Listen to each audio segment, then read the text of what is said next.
জনগণের তো অনেক প্রত্যাশা ছিল গণ অভ্যুত্থানের পরে এই সরকারের পক্ষ থেকে এবং কি আমাদের পক্ষ থেকেও। ফলে আমাদেরকে সেই প্রত্যাশাগুলো পূরণ করতে হবে এবং মানুষ পরিবর্তন চাচ্ছে। দেশের মানুষের একটা ভয় আমরা দেখতে পাচ্ছি যে সব কিছু কি আগের মতো হয়ে যাচ্ছে কিনা, যাবে কিনা, নতুন করে কোনো ফ্যাসিবাদ আসবে কিনা, স্বৈরতন্ত্র আসবে কিনা, মানুষের সেই কথা বলার জায়গাটা থাকবে কিনা। এবং দেশে যে 5ই আগস্টের পরে আমরা দেখেছি যে দেশে দুর্নীতি এবং দুর্বৃত্তায়নের রাজনীতি নতুন করে শুরু হয়েছে, চাঁদাবাজ, দখলদারিত্ব। আবার অন্যদিকে আমরা সামাজিক ফ্যাসিবাদের উত্থান দেখতেছি। তো এই দেশে কিন্তু নানামুখী সংকট আসলে আছে।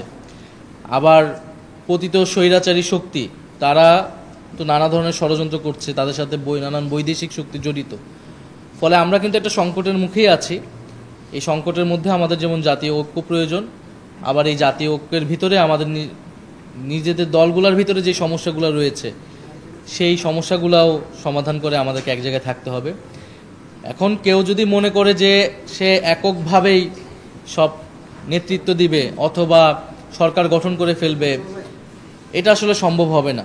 দেশের যদি এই ন্যূনতম ঐক্য না থাকে দেশের সবগুলো পক্ষের মধ্যে, ফলে এককভাবে সরকার গঠন করে এবং সেই সংসদ টিকিয়ে রাখা, সরকার টিকিয়ে রাখা কারো পক্ষে সম্ভব হবে না। এবং যদি জনগণের যেই ন্যূনতম আকাঙ্ক্ষা তৈরি হয়েছিল, সংস্কার, বিচার, এই দাবিগুলোকে উপেক্ষা করে যদি নির্বাচনের দিকে যাওয়া হয়, সেটিও আসলে টেকসই হবে না।